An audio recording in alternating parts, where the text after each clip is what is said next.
Bonjour et bienvenue sur ce cours en ligne de SVT. Nous allons aborder le deuxième chapitre sur la complexification des génomes. Un arbre phylogénétique simple, de base, on part de Luca, l'ancêtre commun universel, et vous avez les trois groupes principaux, les bactéries, les archées et les eucaryotes. Quels sont leurs points communs? Là, on a deux groupes d'individus qui sont unicellulaires, pas de noyau, alors que là, vous avez un groupe d'individus, un groupe pluricellulaire et avec noyau. Donc ça, ce sont les caractères qui les différencient, et c'est ce qui est important. Ça signifie que sur l'arbre, quelque part sur cette branche, le noyau s'est mis en place et a différencié ces individus des précédents. C'est comme ça qu'on lit un arbre. Donc, c'est le partage de caractères communs qui regroupe les individus et les innovations les différencient progressivement au cours du temps. Donc la question, comment des mécanismes liés à la reproduction sexuée et d'autres non aboutissent-ils à la complexification des génomes? Tout d'abord, les accidents génétiques de la méiose. Je pars d'une photo simple, un karyotype, on range les chromosomes du plus grand jusqu'au plus petit, on les repère par leur différence donc de taille, les bandes claires et les bandes sombres permettent de les appareiller, de les mettre par paire, le centromère permet aussi de les reconnaître, donc il y a au moins trois critères. Ici, nous avons un karyotype de sexe féminin avec 2X et nous avons une anomalie, il y a 3 chromosomes 21. Donc l'idée de cette partie va être d'expliquer par des accidents de la méiose ce type d'anomalie. Donc là, nous avons un karyotype avec un chromosome supplémentaire, ça s'appelle une trisomie, et par opposition, on peut avoir le cas inverse, c'est-à-dire il manque un chromosome, à ce moment-là, nous avons une monosomie. La question, comment expliquer de telles anomalies? L'hypothèse, bien on va travailler sur la méiose. La méiose est composée de 2 étapes, donc de 2 divisions successives. Donc on va supposer dans un premier temps qu'il y a une anomalie en méiose 1 et dans un deuxième temps méiose 2. Donc en termes de plan, on va parler donc d'anomalie, d'accident lors du brassage. Donc en méiose 1, je vais partir comme précédemment d'une cellule diploïde à 46 chromosomes, 22 paires homologues plus la paire numéro 21. Puisque j'ai pris comme exemple la trisomie 21, on va essayer de comprendre cette trisomie. En méiose 1, il faut se rappeler qu'en prophase, les chromosomes sont associés par paires homologues grâce à leur centromère et il y a des protéines qui les unissent. Il peut y avoir une anomalie au niveau de ces protéines et à ce moment-là, la paire numéro 21 ne va pas se dissocier, va migrer vers le même pôle. Ce qui fait que dans l'autre cellule, il n'y aura pas de paire 21. On va supposer que la méiose 2 est normale.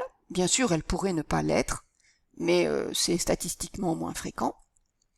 Donc là, je vais séparer mes chromatides et je vais avoir mes 22 chromosomes simples, plus 2 chromosomes 21, simples aussi, c'est-à-dire à une chromatide. Pareil dans l'autre. Et là, j'aurai que 22 chromosomes à une chromatide et pas de chromosome 21. Ce qui donne au final la moitié de gamètes à 24 chromosomes à une chromatide, donc un chromosome de trop, et la moitié des gamètes seront à 22 chromosomes à une chromatide, donc un chromosome de moins. Et en méiose 2, même schéma, même départ, 22 paires plus ma paire 21. Je considère que la méiose 1 se passe normalement, donc 22 chromosomes à 2 chromatides plus mon chromosome 21 à 2 chromatides, pareil dans l'autre cellule. Et à la méiose 2, je sépare mes chromatides, mais c'est là que je vais supposer que dans une des deux méioses, la séparation des chromatides se fait mal, et les 2 chromatides vont dans la même cellule. Donc j'ai supposé que l'autre méiose était normale. Ce qui va me donner 22 chromosomes à une chromatide, plus 2 chromosomes 21 à une chromatide. Et dans l'autre cellule, je vais avoir 22 chromosomes à une chromatide, plus rien.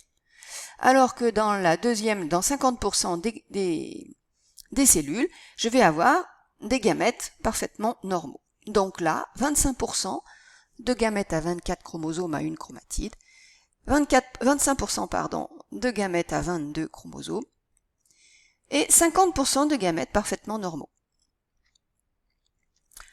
Donc mon hypothèse semble bien juste, puisque on obtient, grâce à des anomalies de la disjonction des chromosomes ou des chromatides de la méiose, des gamètes anormaux. Maintenant, il faut envisager la fécondation. Donc la fécondation, c'est l'union d'un spermatozoïde et d'un ovocyte. Cette union va permettre l'union des deux noyaux. Donc deux noyaux haploïdes vont finir par former un noyau diploïde dans la cellule œuf. C'est une simple addition. Je vais prendre un spermatozoïde tout à fait normal avec 23 chromosomes. Effectivement, la méiose s'effectue à très peu de risque d'être anormale, puisque la spermatogénèse commence de la puberté et se termine tard dans la vie, et elle est permanente, elle se fait 24 heures sur 24. Alors que pour l'ovogénèse, c'est différent. Les ovocytes entrent en méiose à la puberté, comme chez l'homme, mais ils n'entrent en méiose qu'une fois par mois. Donc, un ovocyte qui entre en méiose à 40 ans, il a attendu 40 ans pour entrer en méiose. Donc, les mécanismes biochimiques à l'intérieur de la cellule peuvent avoir été altérés avec tout ce temps de pause. Donc, 23 chromosomes, et là, je vais prendre l'exemple de 24 chromosomes, c'est-à-dire 2 chromosomes 21 à une chromatide. Je fais la somme et j'obtiens bien 44 paires de chromosomes et 3 chromosomes 21. J'ai bien une anomalie du nombre de chromosomes avec une trisomie 21. Et donc là, on a 47 chromosomes. Même chose, mais à ce moment-là, je vais prendre un ovocyte à 22 chromosomes pour voir ce que cela donne. Et j'obtiens 44 chromosomes je sais plus ce que j'ai dit tout à l'heure, 44 chromosomes, c'est-à-dire 22 paires, plus un seul chromosome 21. Il est tout seul. Donc on a une monosomie. Voilà l'explication par les anomalies de la méiose. Là, quelques petits exemples. Ici, un karyotype d'un homme. Et qu'est-ce qui se passe? Ben voilà. Il n'a qu'un chromosome 21. Donc là, c'est une monosomie, a priori, mais l'individu est sain, ce qui semble un peu bizarre. Donc, chercher l'erreur, il faut chercher le chromosome numéro 21. Donc, effectivement, le chromosome numéro 21 est ici, il est allé se fixer sur le chromosome numéro 14. Donc, l'ensemble du patrimoine génétique est normal, tous les gènes sont là, ils sont à l'état double, 2 allèles de chaque, mais il y a eu une translocation d'un chromosome 21 sur le chromosome 14. Ici, toujours le karyotype d'un homme, mais par contre, qu'est-ce qu'il se passe? Il faut chercher l'anomalie. Ben, on n'a qu'un chromosome numéro 14. Donc ça veut dire qu'on aurait une monosomie 14. Sauf que, ici, on a une trisomie. On a 3 chromosomes 13 et un chromosome 13 particulièrement anormal. En fait, le chromosome 14 est allé se transloquer sur le chromosome 13. Donc, comme dans la diapo précédente, on a une translocation doublée d'une trisomie. La technique particulière qu'on appelle FISH, qui consiste à hybrider une sonde moléculaire qui reconnaît une séquence une séquence d'ADN très particulière, très spécifique. On fixe sur ces sondes moléculaires une molécule fluorescente et qui émet dans des longueurs d'onde différentes, donc là du violet, du vert, du rouge et du jaune, qui permet de repérer les différents fragments d'ADN. Donc là, sur la photo, on repère 2 points verts et 2 points violets, ce qui indique les 2 parties d'ADN homologues. Donc on a bien 2 chromosomes numéro 5, sauf que l'on n'a qu'un seul rouge et un seul jaune. Donc a priori, il manque cette partie du chromosome. La partie du bras long a l'air d'être tronquée, il manque un morceau d'ADN. Donc l'hybridation in situ en fluorescence est une technique utilisant des sondes spécifiques qui permettent de repérer des séquences précises. Donc on peut repérer des gènes particuliers et détecter des anomalies.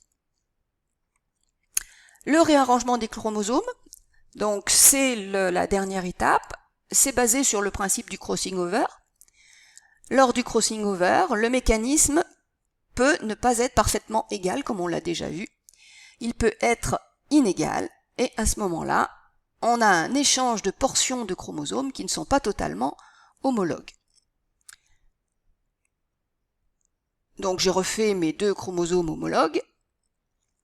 avec une hétérozygosie au niveau du gène A, alors que les deux autres sont parfaitement homozygotes. La réplication, je réplique mes chromosomes, donc rien de nouveau. Je les rapproche, on est en prophase 1 de méiose. Les chromatides s'enchevêtrent, mais elles s'enchevêtrent pas de manière égale. Donc voilà, là, celle-ci fait une grosse boucle. Et au niveau de cette proximité, l'ADN est échangé. Donc en fait, il aurait peut-être fallu que je fasse ma boucle un peu comme ça, mais ça aurait été un peu compliqué au niveau du schéma. Donc il y a un échange de chromatides à ce niveau-là. Et si vous regardez, le chromosome rouge va embarquer toute cette partie du chromosome noir après le gène B. Donc il est anormalement dissymétrique. Et par contre, l'autre partie du chromosome A va embarquer une petite, va échanger, donc va récupérer le fragment terminal de la chromatide de l'autre, du chromosome rouge, mais il en manquera un bout. Il manquera le gène B. Donc ce chromosome-là va se retrouver avec 2 gènes B, alors que l'autre, il lui en manquera un. On appelle ça une duplication. Donc vous pouvez expliquer que le mécanisme de crossing over est un mécanisme par lequel les chromosomes se recombinent parfois, mais il peut arriver que le crossing over soit inégal. L'échange porte sur des portions de chromosomes qui ne sont donc pas totalement homologues. Conséquence, un chromosome porte alors une partie de l'information en double exemplaire alors que son homologue a perdu cette information. Après, les conséquences dépendent de l'importance du gène au niveau du développement. Ce phénomène aboutit alors à ce qu'on appelle une duplication de gènes qui évolue au cours du temps de manière indépendante. Les 2 gènes B vont subir des mutations qui ne sont pas forcément identiques.